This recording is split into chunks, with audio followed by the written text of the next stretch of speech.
নবী করিম সাল্লাল্লাহু আলাইহি ওয়াসাল্লাম আজ থেকে প্রায় 1450 বছর পূর্বে আমাদেরকে মানবতা শিক্ষা দিয়ে গেছেন।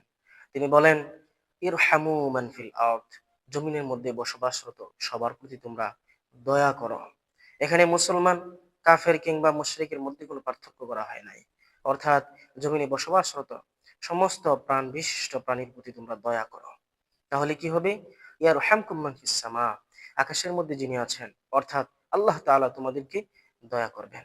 দেখেন, আমাদেরকে মানবতা রসুল শিক্ষা দিয়ে গেছেন 1450 বছর পূর্বে, আর আজকে পশ্চিমারা আমাদেরকে মানবতা শিখাতে আসে। তথাকথিত মানবতার ধ্বজাদাররা আমাদেরকে মানবতা শিক্ষা দিতে আসে। আরে ভাই, তোমাদের ন্যূনতম যদি লজ্জা থাকতো, বিবেক থাকতো, তাহলে তোমরা আমাদেরকে এই মানবতার কথা বলতা না। কারণ তোমাদের মানবতা শুধুমাত্র একটা মুখের বুলি।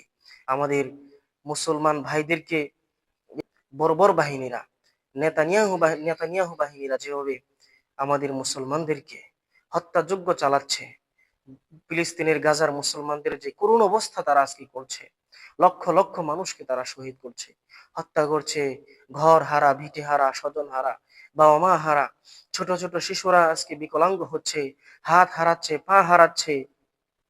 আজকে বিশ্বের মধ্যে বিকলাঙ্গের দিক দিয়ে, অঙ্গহানিতার দিক দিয়ে আজকে গাজার মানুষরাই সর্বপ্রথম।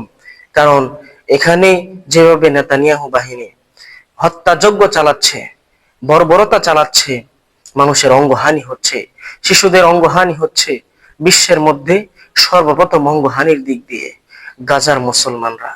তাহলে তোমাদের মানবতা কোথায়? তোমরা না মানবতার ঠিকাদার, তোমরা না মানবতার ধ্বজাদার, তাহলে কোথায় তোমাদের মানবতা? তোমাদের লজ্জা হওয়া উচিত। ছি তোমাদের মানবতার।